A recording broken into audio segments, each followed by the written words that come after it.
Hey guys, everyone, welcome. If you're looking at the screen and going, wait, what day is today? What's going on here? We got an update for you. But first, welcome to the Arrowhead Addict podcast. My name is Matt Connor. I am a somewhat normal host around here, except on Tuesdays, but now it's Thursdays. Uh, of course, we had some changes in the past with Matt Verderam, who's still a friend of the show, but is now with Sports Illustrated. Patrick Allen is somewhere sipping Mai Tais or It was out of a coconut. That's all I got, Matt. yeah, I don't know. He's lying on the beach somewhere, having a good time, avoiding all the crazy schedule leaks and whatever's going on. And I said, hey, if I'm doing this show and I get to pick, I want to have on a couple of our writers from arrowheadaddict.com. So I'd like to welcome, it's fun to hang out like here on the show. First we have Jacob Milham and Charles Robinson. Both you've read their work if you've read much at all at Arrowhead Addict. They're both great writers. I love having them as part of our team. How are you guys doing today? I'm doing all right, man. It is Thursday. I'm looking forward to the weekend. It is Friday Eve, as they say. I am jealous of Patrick. I ain't gonna lie, man. That looks super relaxing. You need a beachside drink? Is that what you're saying? And I'm like right down the road from Virginia Beach, so I can go do it. But man, there's too many tourists like Patrick Allen down there right now. So I'm gonna avoid all that. Yeah, you can't have those tourists mucking up your beautiful part of the country there. Yeah, I'm feeling awfully skeptical today. I don't know what to believe and what not to believe as far as the accuracy of these schedule leaks going around. So I don't know, maybe I'm a little like paranoid. Maybe I'm just kind of losing faith in the accuracy of information that's on Twitter, because typically everything you read on Twitter is correct. So I don't even know what to believe today. Dude, I'm with you. I solved all my health woes by looking on there. I'm marital advice, presidential choices, the whole bit. Yeah, I'm learning how to parent strictly off of Twitter advice. So no, I love it. So obviously today is a big deal. It might sound weird. Mid-May on a Thursday is somehow a big deal in the NFL. Which, by the way, can we talk about this just for a second? Right? The NFL hasn't played a game for 4 months, not gonna play a game for 4 months that matters at all. And somehow, in the middle of baseball going strong, basketball playoffs, NHL, I don't know, a puck is doing something, I'm sure these days. Whatever's going on there, somehow all we're talking about is the draft, then the post-draft, then grades, and then now we're talking more NFL stuff. We're talking about like a database, basically, a glorified database revealed of what's happening 4 months from now.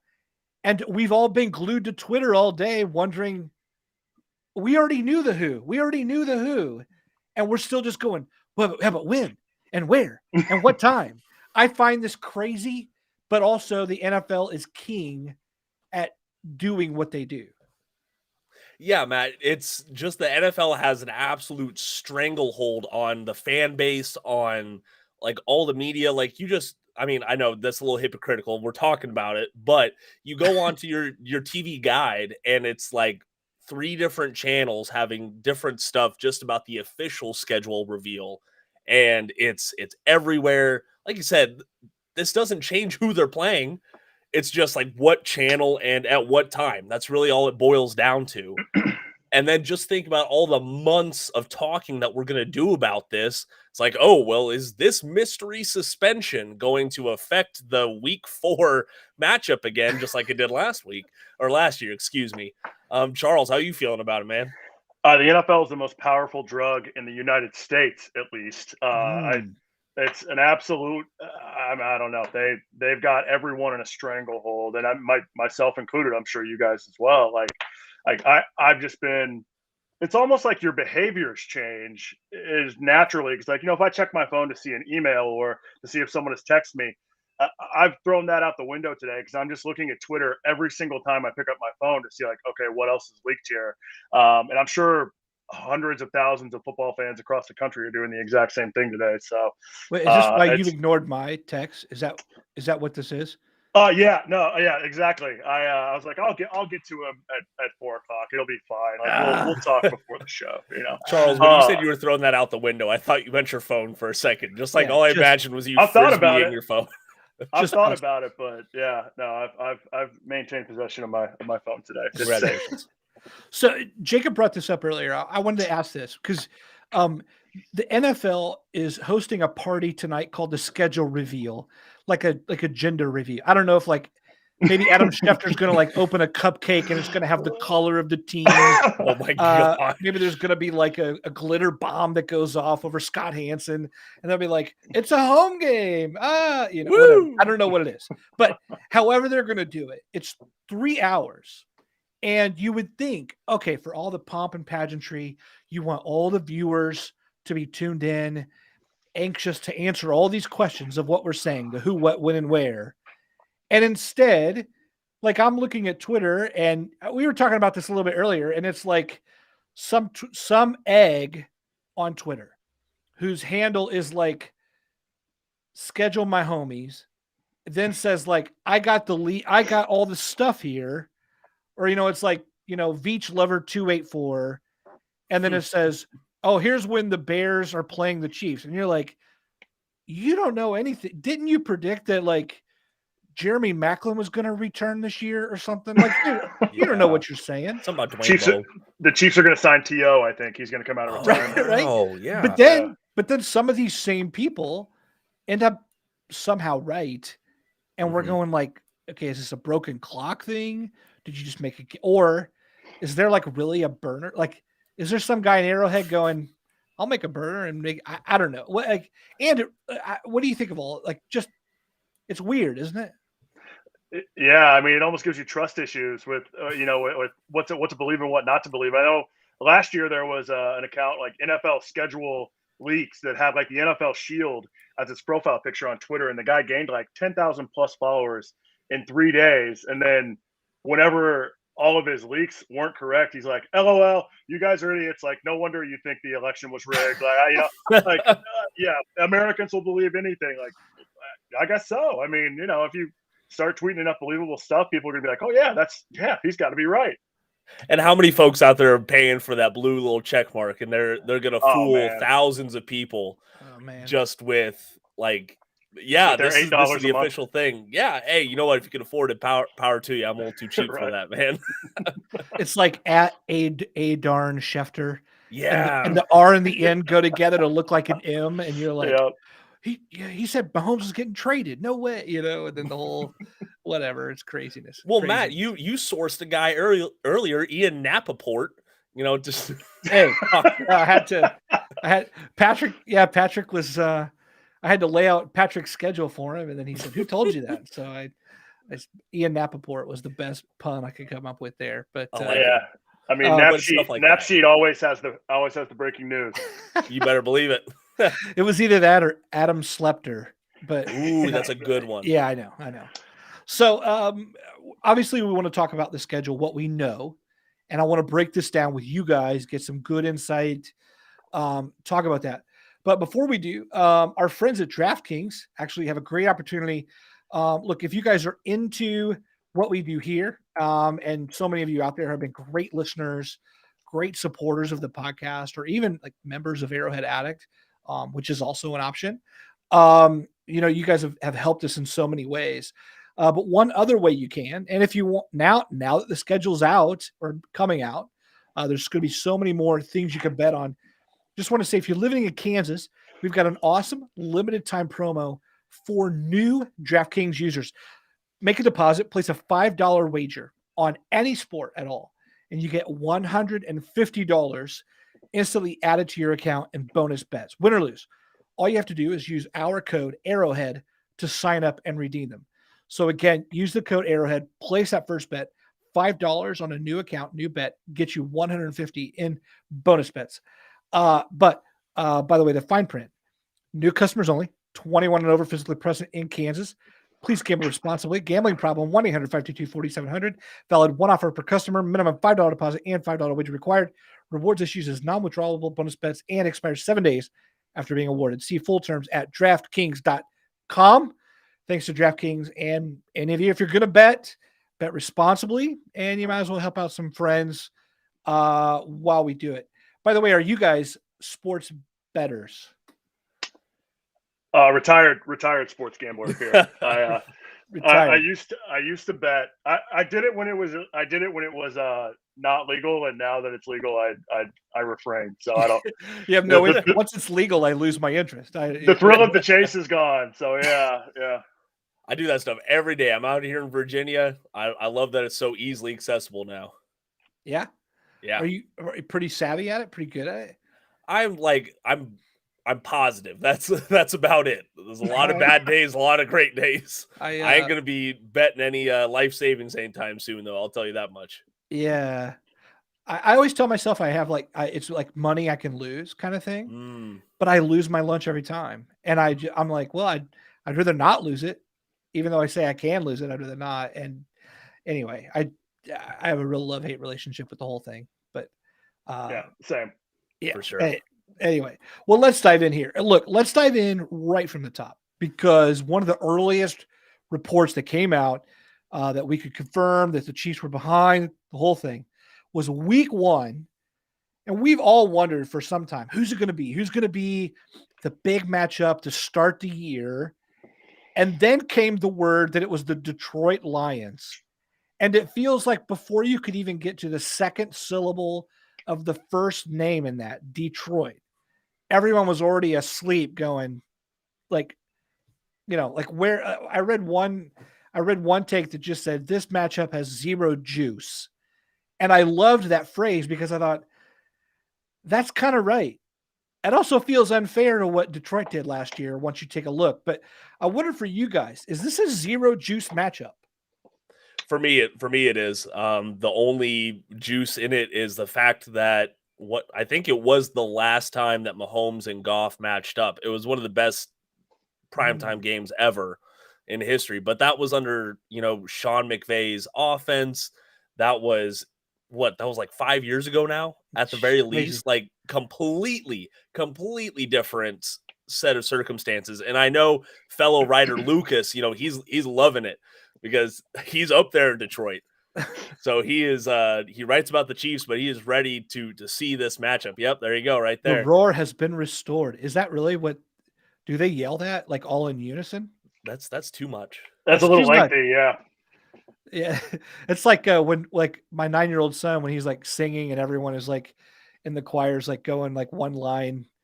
They're all like saying random things, and then there's that one guy at the end who's like says it for way too long, like he got in late. Anyway, Charles, what do you think of Detroit there? It has the opportunity to have some fireworks because Detroit's offense started kind of clicking on all cylinders all year long. Really, they put up points, and their defense. It'll be a decent barometer for this kind of new look Chiefs offense because obviously they added a couple pieces in the secondary in the offseason. Detroit did with CJ Gardner-Johnson and a couple other guys in the secondary, but that defense was pretty bad last year.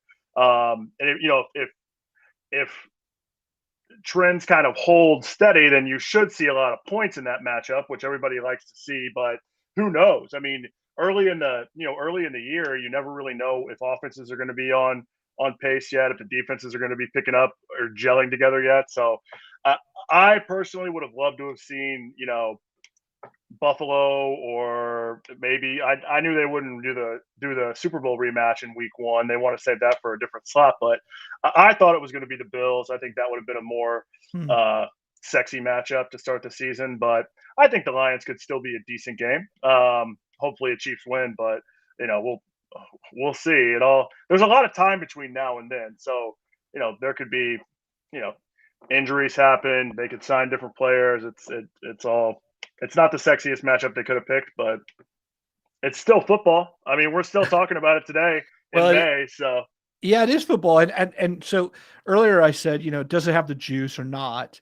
And I think a lot of people are kind of yawning at the matchup compared to what it could have been. I think that's what it is. It's not so much like anti-Detroit. I think people respect what's happening in Detroit.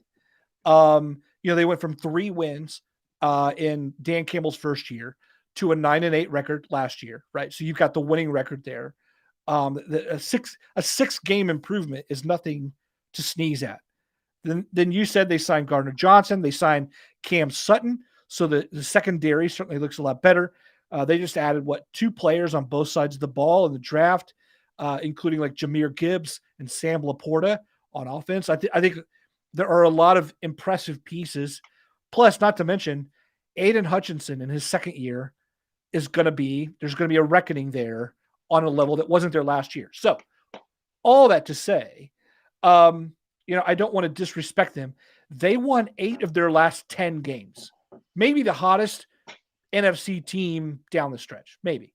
So when you are that red hot, there's a lot of good going on. But one of you mentioned earlier, week 1 is wonky. I mean, they should just call it wonky 1 or something, because we've seen either opponents or the Chiefs lay an egg before, and you're like, what's going on? And it just feels like out of the gate, some horses just randomly stumble at times. So who do you think benefits most from this being like the matchup from the outset? Man, I think the Chiefs for sure. I mean, they've added a couple pieces in the secondary, but I mean, with Hutchinson up front, that's going to be a challenge with new tackles for the Chiefs. But that front 7 of Detroit, I mean, if KC wants to kind of lock in and figure out how they're going to, run first and then play the passing game off the run, that's a pretty good team to start against. So I would say the Chiefs to get, a decent start on offense and find some rhythm. That's a pretty good matchup for them. For sure. And this receiving core is going to need time to kind of gel, and we want to see that on game day. We can hear all about it in training camp and during the summer, but once game day is a whole different beast. I'm actually going to go more towards our defensive secondary right now. It's still pretty young. Like, this is the second week 1 for a lot of these players, and that's not to be underestimated. And they added more pieces, or there's going to be more second-year players expected to step up for this defense. So, Jared Goff and that receiving core, it's not bad. I wouldn't call it like a top 10 unit or a top 10 passing game, but it's at least around average. So I think this is a good barometer game, like you said, Matt. So I am looking forward to it. I just don't see a true challenge here for Kansas City personally. I want to get some of the user comments here. Steve Cashman says, the NFL knows the ratings will be huge regardless of opponent.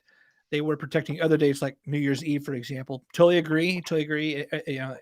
Every game with the Chiefs is going to be must-watch TV.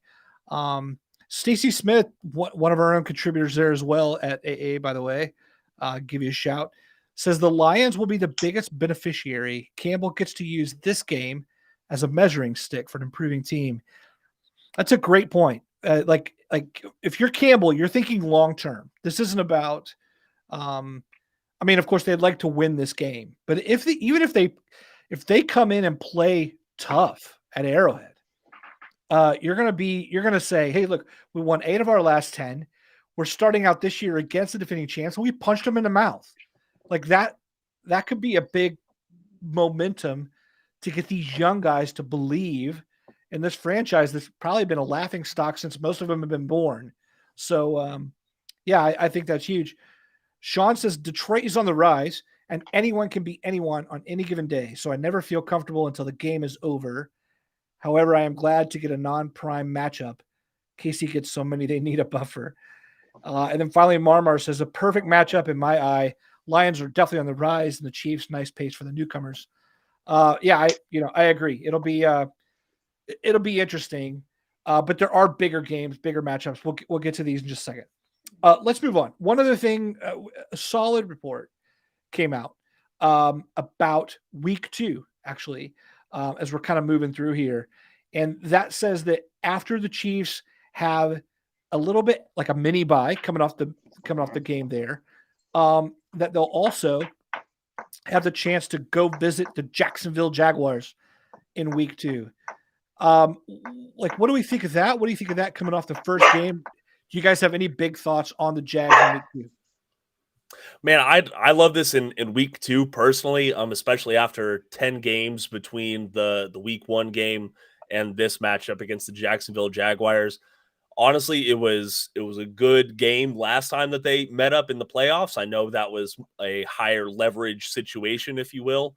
But I think that the Jaguars are like a sexy dark horse pick out of the AFC. So I don't know.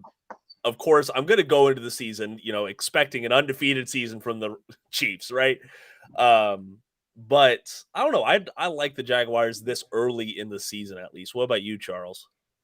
I mean, I think it's we talked about the Chiefs being a good barometer for the Lions in week 1. The Jags are a pretty good barometer for the Chiefs in week 2. I mean, you go down to Jacksonville, play at their place, which, some years when they're terrible, it's not much of a factor, but I mean, they're good right now. And Trevor Lawrence is, one of the ascending young quarterbacks in the NFL. And if we can go down there and take care of business when you figure it's going to be early September and probably, 95 degrees and muggy in Jacksonville, it's going to show a lot for us. Like, what kind of shape are we in? And, what kind of team do we have against a playoff team that kind of pushed us to the brink last year in the divisional round, albeit with, Mahomes on one leg, but I think it'll be a good early barometer for the Chiefs to see where they're at as a team as well. What do you think we're going to see? Earlier Stacy in the comments mentioned Detroit as a barometer, the Chiefs as a barometer for Detroit overall.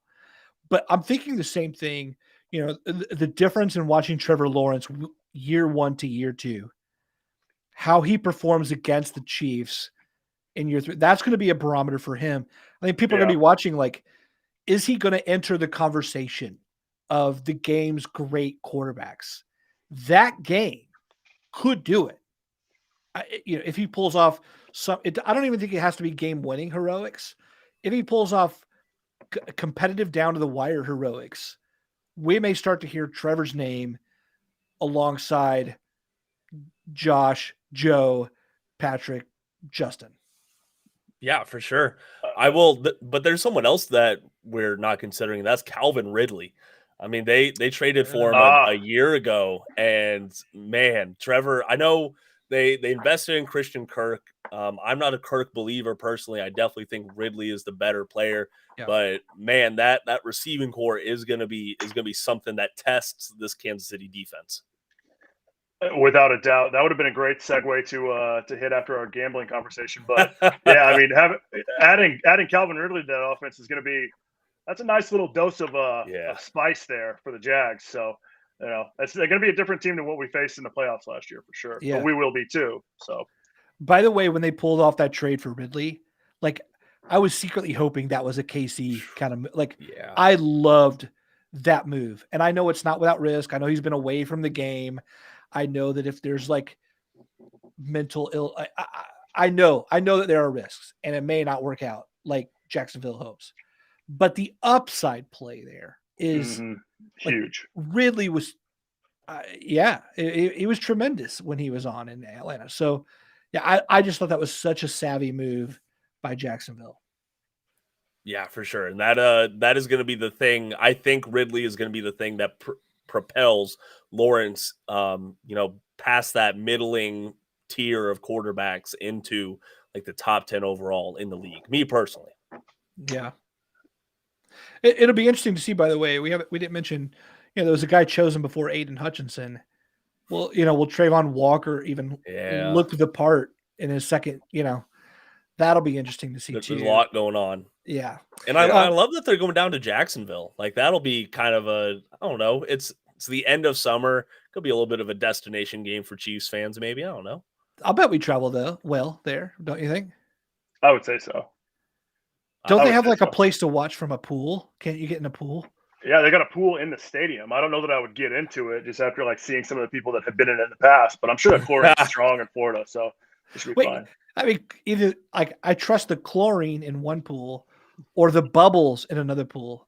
Like that just means all the germs go away, right? Like in a hot tub. Yeah, exactly. Exactly. Man. Oh no. Charles, we have to tell him. If I'm wrong, don't let me find out right. If I'm okay. We can talk about that one off air. Yeah. Let's have that conversation later. I didn't go to health class, so I don't know how that works. So, Charles, let me start with you on this one. Week 4, New York Jets. Looks like we're getting a primetime matchup. Aaron Rodgers. I'm not sure these days if he spells it Aaron or Errin, as in Aaron. Sorry, that's a bad pun. Anyway, what do you make of it? I mean, we've wanted to see this matchup. What do you think of this matchup? Finally get to see Mahomes versus Rodgers. Look, I think that I tweeted right after the Rodgers official trade that, which they danced for 4 or 5 weeks before the actual trade went down. But, I still think the AFC East is Buffalo's to lose, but the Jets are going to be very interesting and very spunky this year. I mean, you get a guy like Rodgers, and I know they've got Garrett Wilson and Breece Hall, and then they just drafted a running back from Pitt who is an animal as well. So I mean, that offense is going to be, it's going to be good. But to me, and maybe this is just like old habits die hard or whatever, but I still think it's the Jets, and I think that the Chiefs will probably take care of business pretty easily against the Jets. But who knows? I mean, they could be a real serious contender this year, and it could be a great matchup. But also, did Rodgers really blow anybody away last year in Green Bay? I know he had a little bit of a lackluster crew around him, but it was guys that he handpicked, like Randall Cobb, and he brought those same guys with him to the Jets. So you complain about your weapons in one place, but to go to the other place, you're like, hey, sign all my buddies. Like, I don't really get how that works. I don't understand. I've never been on a darkness retreat, so I don't know how Aaron Rodgers' brain works, but nor have I ingested ayahuasca. So maybe I need to open up my soul and kind of experience life in a little deeper way so I can get where he's coming from. But he just wasn't that remarkable last year, and I feel like if you stack the Packers roster up last year against the Jets roster this year, and I haven't done this, so I don't know the answer, but would you find a heck of a lot of difference in that? I don't know. I mean, we'll see. We'll see what happens. They could be good, or it could be very average. I don't know. I look forward to seeing those two quarterbacks square off, though. Mm-hmm. Yeah. I mean, Wilson as a game-changing wide receiver, that's a big deal. There. Yeah, certainly. Don't forget, though, wasn't it last year that the Packers held the Chiefs to like minimal output? And or no, was that 2 years ago? 2 years ago. Jordan Love. That was Jordan Love. Yeah. And you're scratching your head going, how did we barely win that game? Yeah. But that was like a 4-game stretch though, where Mahomes was just kind of was not himself. Like he was very, very like skittish in the pocket, was kind of like try to run around a little bit too much before he really kind of settled in after. I think they played the Cowboys the week after that at home. Yeah. They really kind of settled in after that, but they barely beat the Giants, and they were like I remember that 2 or 3 win team. And well, they were 3-4. They had just gotten blasted by the Titans. They were 3-4 at that point in the year before the Giants game, and then they played the Packers right after that, I think. So that was a weird start. I hope we don't get one of those this year. Please no. How much of I know we're down on Rodgers, and then if you see the down season and then you think, oh, a 40-year-old, like you could do that math pretty quickly, and that's good math to do. However, he also won MVP 2 years before that. I mean, it wasn't just like, oh, he got lucky and had a one good year. It was like, oh no, he marched up to Mahomes and was like, you're not the dominant quarterback yet. I am. And then for 2 years, he like took the baton back. And then now he's got something to prove. And so you could do some math there too. If you had to bet right now, which version of Rodgers are we going to see? I think we're going to see a version of Rodgers who looks like a 40-year-old quarterback. Okay. Personally, he's removed from those MVP seasons, and there has been a noticeable, just the eye test and the stats. There's been a noticeable decline. I don't care about his supporting cast. Honestly, we've trust me, we all know how those debates go when we're talking about MVP quarterbacks. I think he is going to look like a above average quarterback. Yes, but I don't think he's going to look like 2-time MVP Aaron Rodgers will. So I definitely think that this matchup is going to be like a what if they faced 2 years ago? What if they faced off 3 years ago or something like that? But I don't know. I'm very down on Aaron Rodgers right now. Well, yeah, it's like, what Aaron Rodgers are you going to get? Are you going to get the Aaron Rodgers that is, a competitor and a super driven guy who wins back-to-back MVPs? Or are you going to get the guy that is kind of like lackadaisical and complacent about the game of football, because what really is football? Like, it's like that Jim Carrey skit on SNL a couple of years back, whenever, like, from the Matthew McConaughey Lincoln commercials, where he's like, we're just bugs on a rock in a void. Like, I feel like that's how Aaron Rodgers looks at the world now. Like, what's football, man? It doesn't matter, Well, so there's no more soulful place to ponder those things than New York, right? Oh, like man. that's yeah, exactly. the best place to man. go for that. Mm-hmm. He's For either sure. he may shrivel up and die, or He might. or rise to some occasion, and we're all like completely shocked. Bart Young says Rodgers has much more talent at wideout than he had in Green Bay last year, and Brees Hall is explosive. Expect him to have a good year. Ronald Rodrigo says I expect more out of Rodgers this year than last year, at least a decent version when we play them in Week 4. Yeah, it'll be interesting.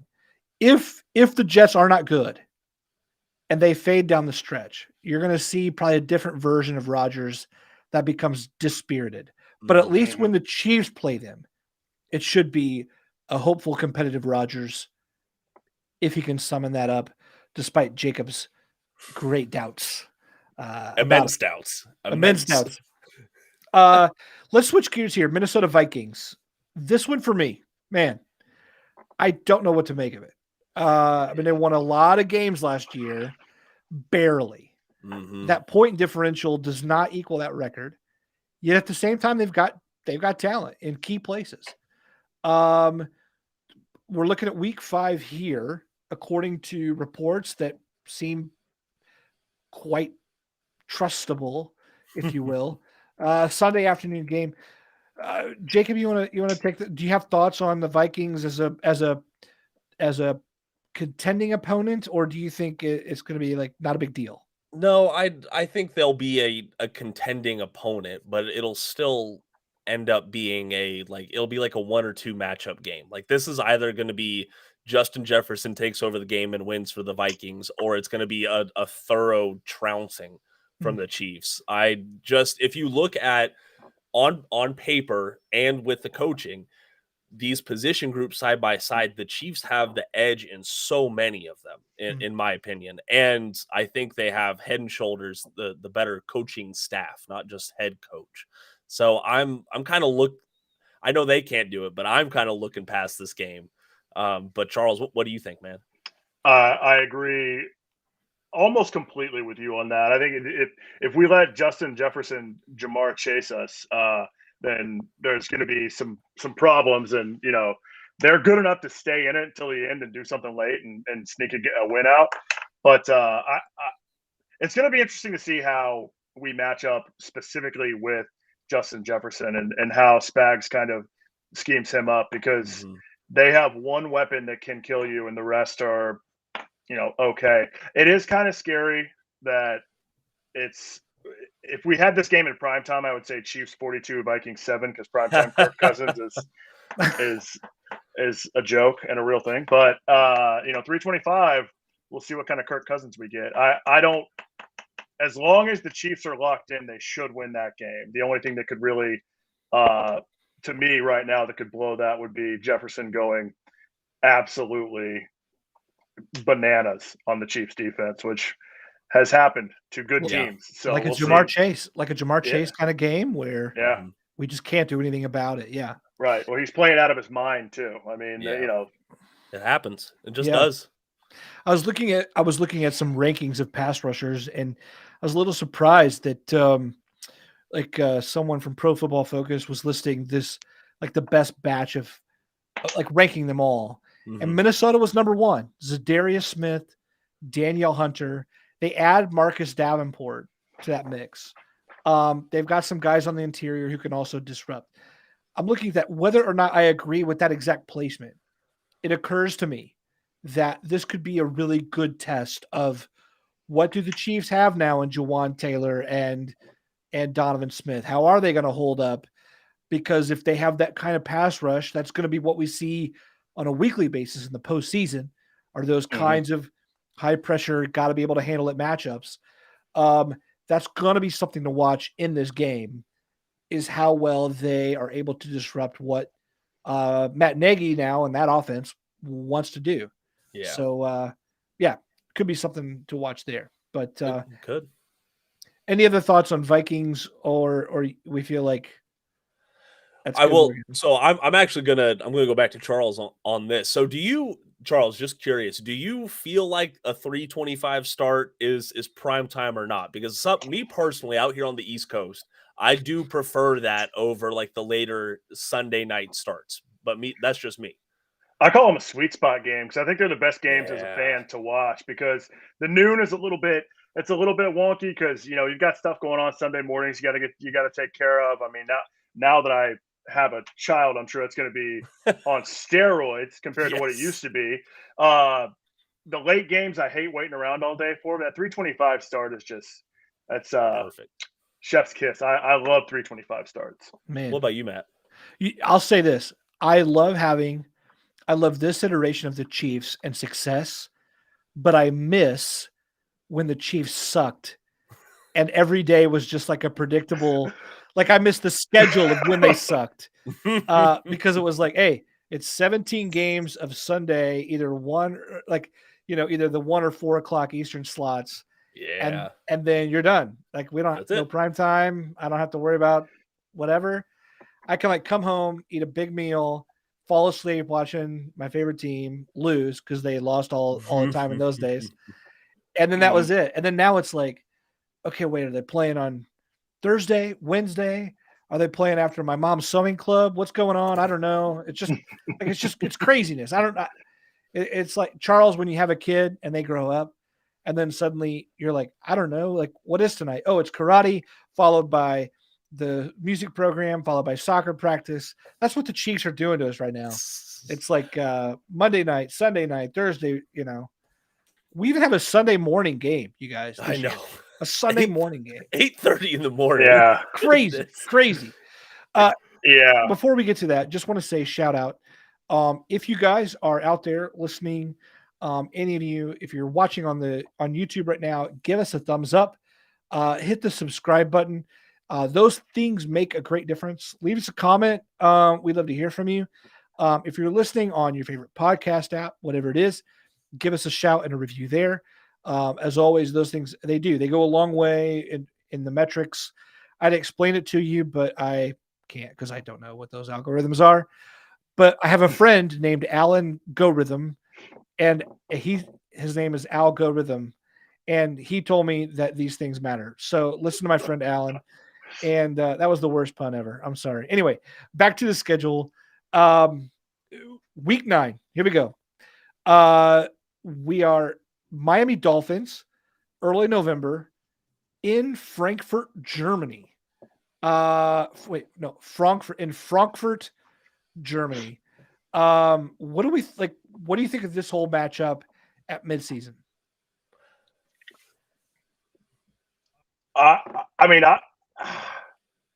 It is a little bitter. It's a little bittersweet that Tyreek Hill is not coming back to Arrowhead. Yeah. But at the same time, I mean, I think that I've looked at this. I think I wrote about this earlier in the offseason about the Germany game. Like, this is such a huge opportunity for the Chiefs to be able to go over there and kind of, build out not just their brand, the NFL's brand, but some of these individual players too. I mean, you look at some of the biggest stars in the history of basketball in particular, right? Michael Jordan, Kobe Bryant, LeBron James, all those guys are huge because they have obviously a huge following here in the States, but where, millionaires become billionaires in the sports world is when they have brands overseas. You can have huge fan bases in Europe, have huge fan bases in Asia. And this is such a huge opportunity for Europe to see firsthand Mahomes and the Chiefs. I think Mahomes benefits from this more than anybody because he's obviously got his brand here. He's kind of building that Jordan, LeBron, Kobe-esque mystique about him in the NFL. And to take that to Europe is huge. The matchup itself, kind kind of scares me because they got a hell of a lot of speed on offense, and that if there's like we talked about Justin Jefferson, we talked about the Jags weapons. The Dolphins have weapons with Tyreek and Jalen Waddle. So young secondary mid-season. Hopefully they're settled in, but man, those guys can burn, and that could be. It depends on how Tua's playing and how healthy he is. But God, those receivers scare me. I don't like seeing Tyreek on the other side of the field. No. Jalen Waddle is like very impressive. He's getting overshadowed by Tyreek, as he should. But yeah, that's it. Jacob, what's your take on the game? You know what? It's great that they are sending a good matchup overseas.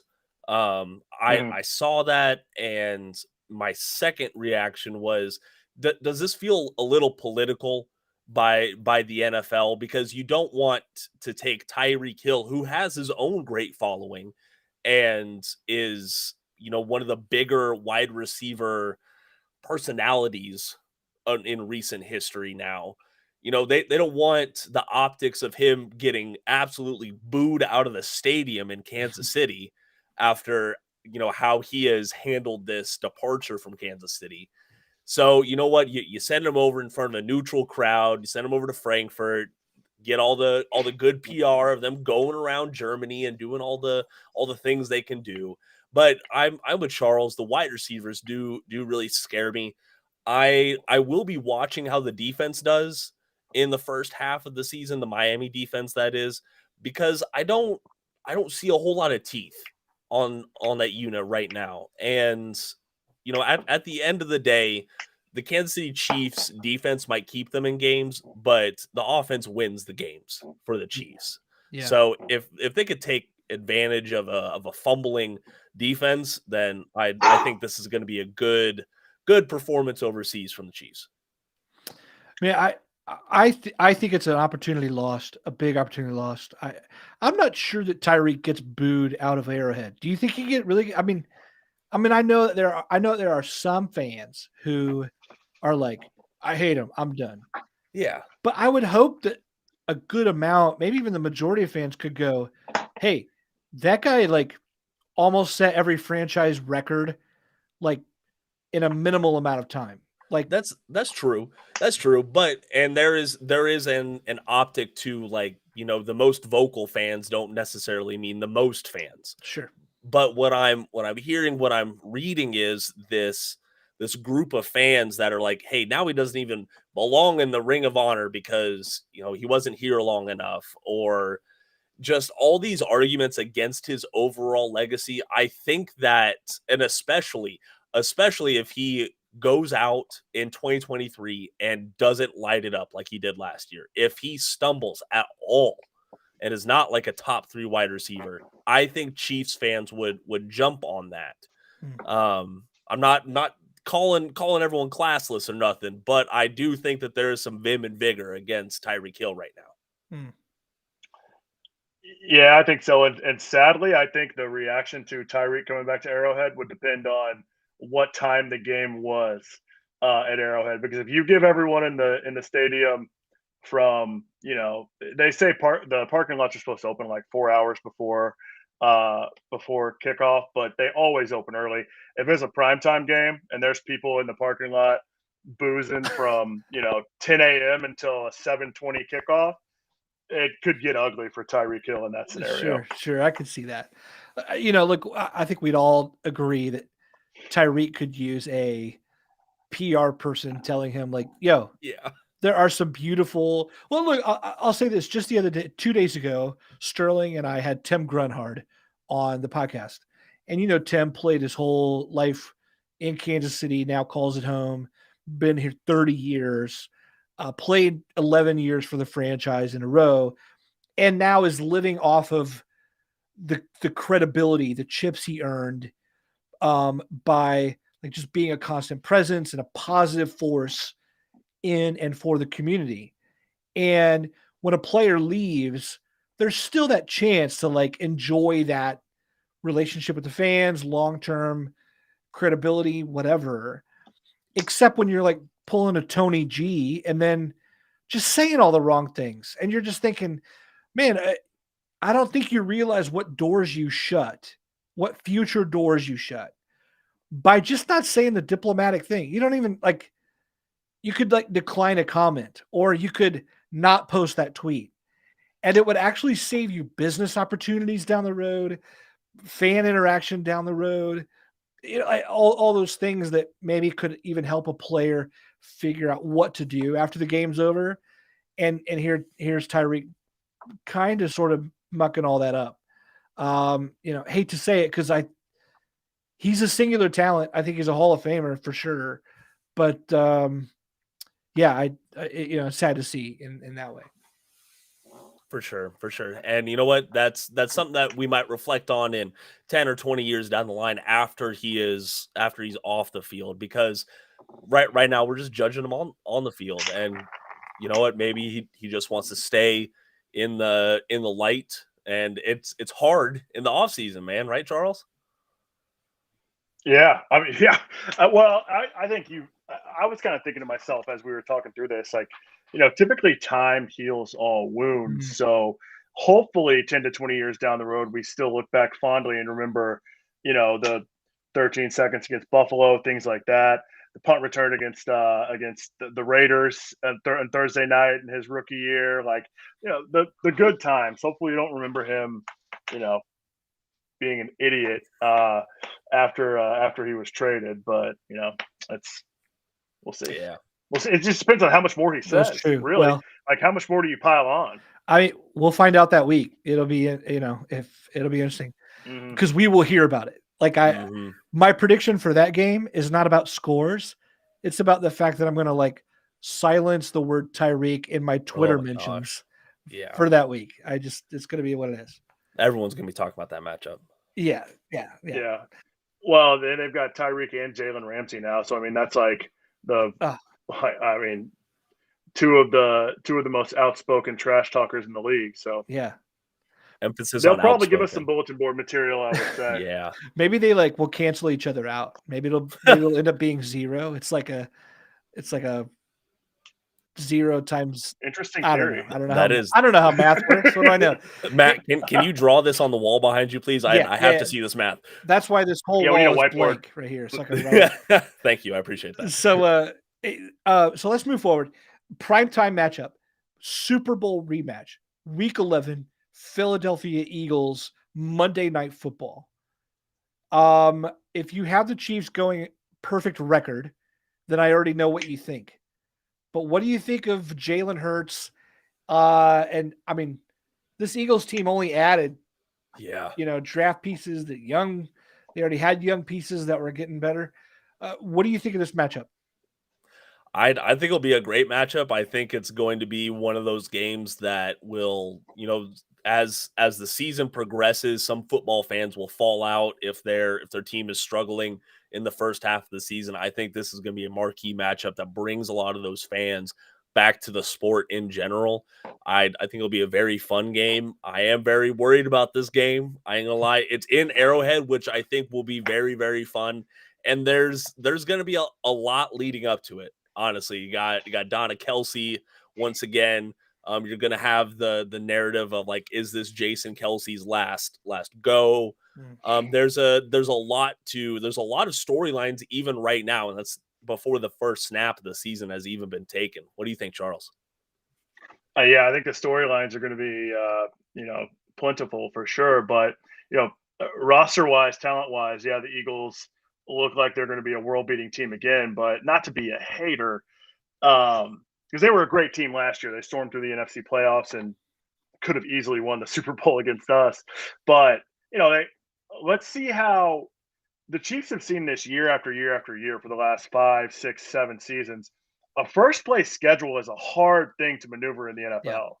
Yeah. And do the Eagles come out? They played a third-place schedule last year, which doesn't necessarily mean that it was a cupcake schedule. I mean, they were 14-3, so you won the games that were in front of you. That's what you have to do in the NFL: win each week, But how do they react with a first place schedule? And they have 2 brand new coordinators on both sides of the ball. Good so point. Let's see how those guys settle in. Let's see how without Shane Steichen, without who was there? Jonathan Gannon. the Michael Scott of football coaches, apparently. Let's pew pew pew. That's crazy. Let's see how those guys settle in and what that offense and defense looks like under new leadership. Because realistically, from a coaching standpoint, they're kind of still unproven, especially with two new coordinators. So I'll be interested to see how they start the season. That'll really kind of dictate what that matchup and what those storylines look like. Because obviously you have the Kelseys and all that stuff, but how are they going to look, and how does Jalen Hurts play now that he's one of the highest paid quarterbacks in the league? What does that pressure look like on him compared to being a mid-round draft pick who is certainly outplaying his low expectations, but now that bar is high. So let's kind of see how those changes play out for them. And, I don't know. I'm intrigued. They're going to be a very interesting team to watch all year because they have a lot of, very different things coming into this year as opposed to last year where expectations were lower and they exceeded them. Now let's see how they all respond with the bar as high as it can get. So Matt, are you going to call them the Philly Georgia Eagle Dogs, or are you going to call them the Georgia Delphia Bully Birds? I don't know. Are we going to see Jalen Carter or Carter in jail? I'm not sure.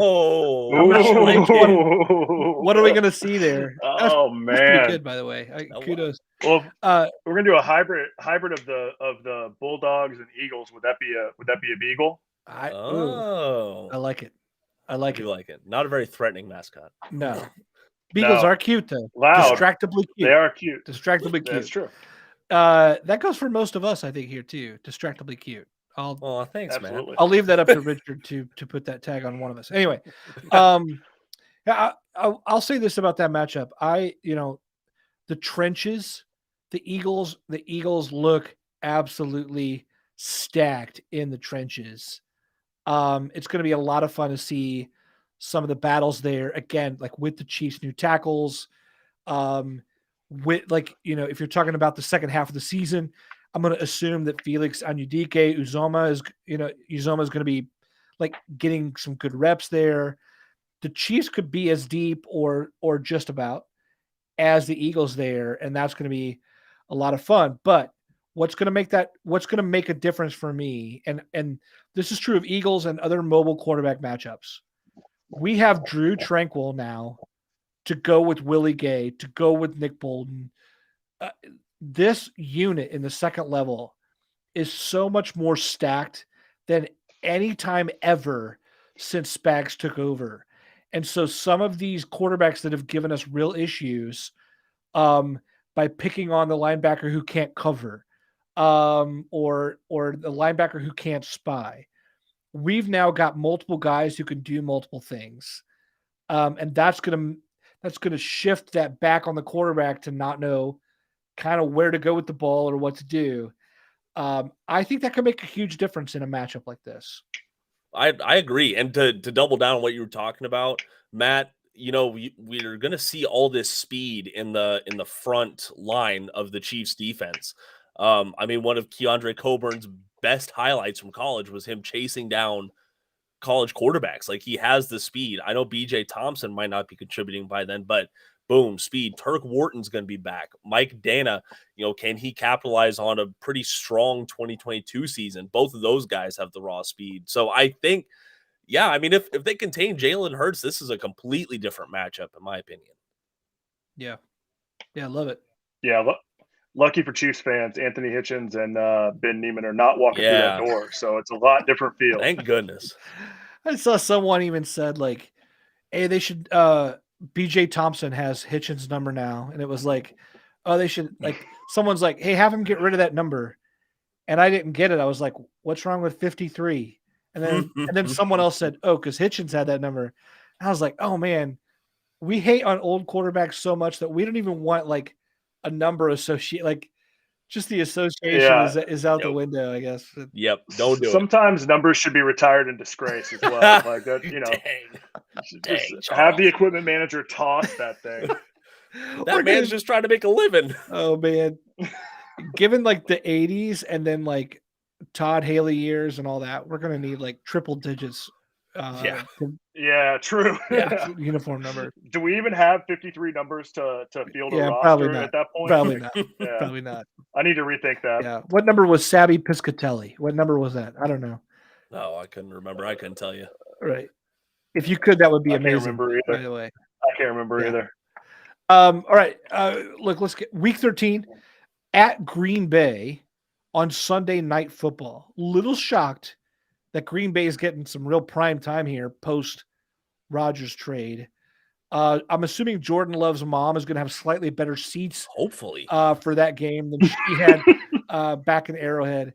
I mean, are they just wanting to see Mahomes trounce an opponent, or am I overlooking the Packers? I don't think you're overlooking the Packers. I mean, I was surprised that they gave Jordan Love a contract extension already.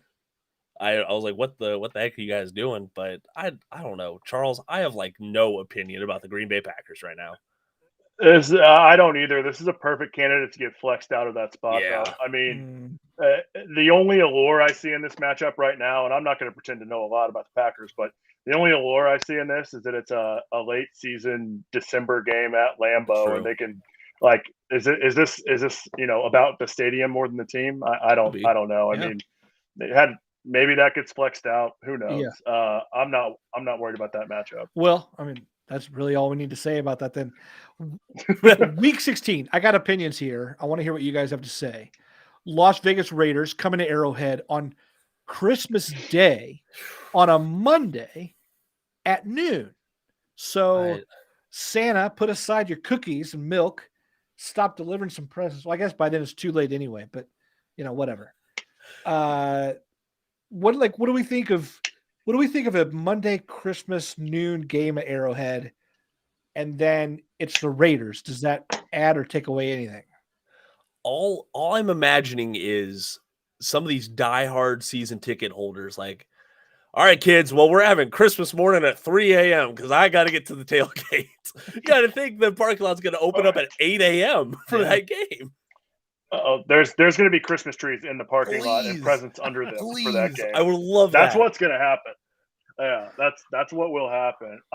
That could be an incredible matchup if the Raiders are competitive somehow. But I haven't quite processed through that one mentally and emotionally yet. Matt, I want to hear what you have to say about it. It sounds like you got some strong takes. Well, I mean, on the Raiders, I don't. I mean, if your offseason plan is to flip Derek Carr for Jimmy G, I've got nothing else to pay attention to on your team. I mean, at that point, I know that you're not to be taken seriously, and it's a matter of time until the hourglass sand runs out on your tenure, and we'll meet two new schlubs in charge of the Raiders in a year or two. That's fine. Yeah, but I guess I think. I mean, look, the NFL is looking at Christmas Day, going, well, why are we letting the NBA eat all the headlines, enjoy banner ratings, and milk all the money? Well, let's milk this cow too. Yep. They can and they will, and because we will watch it, everyone will clamor for those spots. But and maybe I shouldn't worry about this. Maybe this is getting too morose, and we watch football to escape, not talk about these things. But I'm thinking of all the concession workers who have to go drive to the stadium, get there, get ready in the winter on Christmas Day. I'm thinking of all the people who have to make productions happen, whatever. It's a ton. You know what, man? You could have a game at a normal day at a normal time, and instead you got to put it in the middle of Christmas Day and change a lot for a lot of families. And it could be a fun game. Maybe some families will make fun memories out of it in some way, and you hope they will. But yeah, just overall, I just kind of thought that's kind of a crappy thing to do personally for people.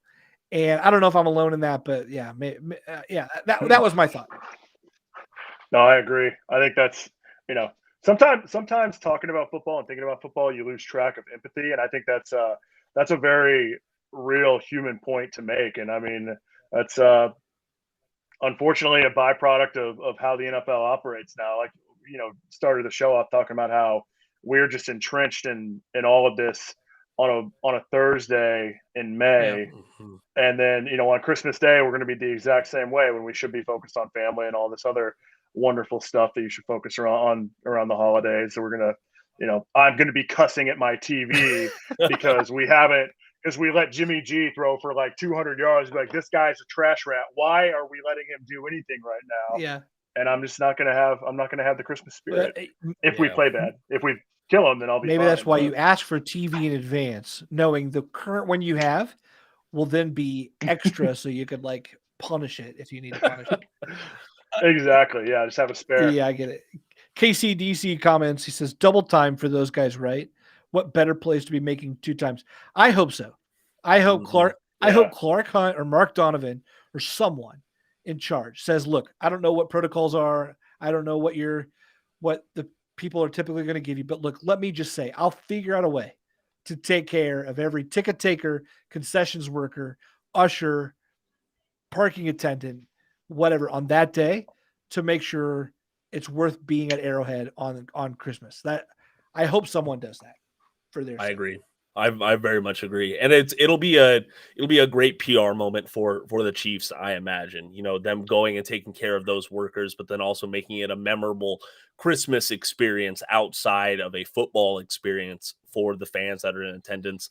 It could be a great moment that a lot of people look back on fondly in Kansas City. It could be. Very I true. hope it is, at least. There's one more game that we know of at this point. And folks, if you're still listening, just know the NFL schedule reveal will be coming in a couple hours. Some people say it's already out there. Who knows? But we're commenting on what we know or believe firmly that we can know at this point. As we march through our schedule reveal here. And that is, look, Cincinnati Bengals. This was one of the earliest games that we knew about. Cincinnati Bengals, Week 17, New Year's Eve, 3:25, Sunday kickoff at Arrowhead. The Chiefs announced this early. This is big. I mean, this is probably the game on the schedule. Earlier we were talking about the Eagles, where we're like, oh, but maybe their schedule. Well, I mean, but there's no like, oh, but like there's no reducing the Bengals. Right. We know the Bengals. What do we think of getting the Bengals with only 2 weeks left of the whole regular season? I'm torn about it, man. Like there's a lot of different. It's a lot of games before they actually see the Bengals, and I don't know if I like that. I would like it to be a mid-season matchup where both teams are at full strength, and who knows, either one of these teams could already be resting starters in Week 17, depending on how the playoff seeding is stacking up. I just don't know, Charles. It's bittersweet. Yeah, I'd agree. I think I like it more than most because I think that it prevents the Chiefs from, say they are in a position where they're, going to finish 14-3, 15-2, something like that. I mean, that's obviously projecting a lot because it's a tough schedule, and 11-6 could win the division this year. You never know. But if they're at top tier of the AFC and you have a couple of powder puffs the last 3 weeks of the season, then when you get to the playoffs, the likelihood that you get punched in the mouth a little bit by whoever you're playing is that much higher. Yeah. So having that like warm up to go into the playoffs again, not a warm up, but I mean a real, like, those are like live rounds going into the playoffs with Cincinnati in Week 17. I think it keeps them sharp late in the season.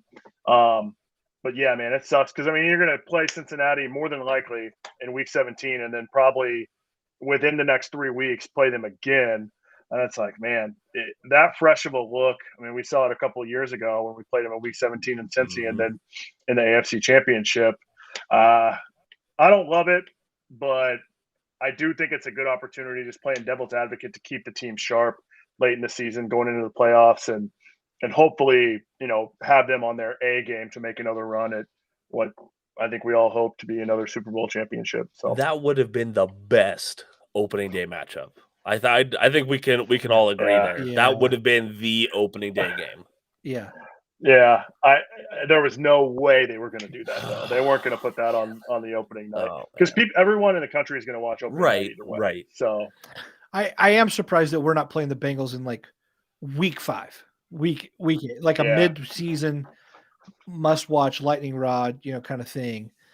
It'll be fun to see Orlando Brown and how he handles the Chiefs' defensive line and what Spags dials up for him.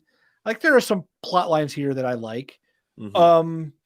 Overall, to me, look, there's one game after this. Remember, it's week 18 is the full season, so we'll probably see. I don't know, maybe the Broncos. I'm assuming maybe we'll close the season against Broncos. It's possible that it, you said maybe they're resting their starters. That's possible. It's also possible that both of these teams are tied or within a game and are looking for the edge and are going to have to go all out knowing in 2 weeks, one of us gets to go home and just put our feet up while the other one slogs through hoping to avoid injuries in the opening round of the playoffs. Could be tough.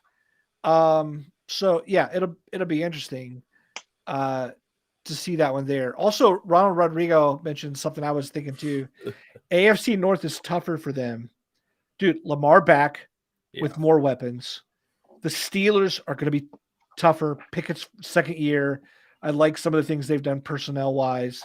The Browns, I know I'm going to be laughed out of here, but because he didn't look that great last year. But, I mean, when he's good, Deshaun Watson's a top 5 NFL quarterback. 100%. You can hate him personally. You can say what you want.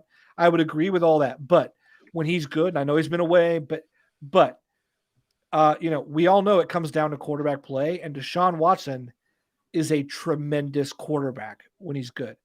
The AFC North, who even comes out of that could be in play here, when we're talking about the Bengals. Yeah, it certainly could be, and there is a real possibility the Chiefs will just go play the Week 18 game and then turn around and face the Bengals, right again. So there's that to think about as well, Matt. Yeah. Well, we'll have the rest of the schedule reveal a little bit later on tonight. We'll have all kinds of things coming up on site at arrowheadaddict.com. While we have you guys here, we've gone way over an hour already. Yeah, we have. But I just wanted to ask you, one more question. We had a few more kind of on our show sheet, if you will. But one of the things that won't go away personnel-wise, once the dust settles on the schedule, Chris Jones has said, I'm not shutting up until Brett Veach signs my guy, Frank Clark, again, right? So if Twitter was a drum, he's banging it, and he says, I'm not quitting banging this drum until I get the shark back next to me. I'm looking at the roster going, is there room? I'm looking at the cap going, is there money? I'm looking at the team going, is there interest? What do you think of a guy with that much moxie putting that out there like that? And do you think the Chiefs make him happy? It depends on where they're at in the contract negotiations, honestly. Like if the Chiefs are looking for any sort of edge in wanting to retain Chris Jones or Chris Jones wanting to stay in Kansas City, excuse me, I think that they will sign Clark because we've gotten so accustomed to we had Dunlap, we had, wow, why am I blanking on his name? The veteran Melvin Ingram. Thank you, Melvin Ingram.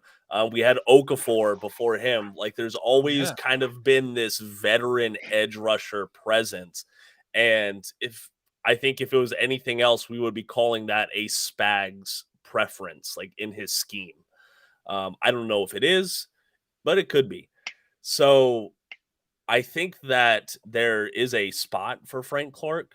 Especially you're looking at, BJ Thompson is another toolsy, that's a baseball term, but another toolsy edge rusher. Mm-hmm. Does that mean that they're out on Kando and Herring after these years? I think it could be, and that does open up some roster spots.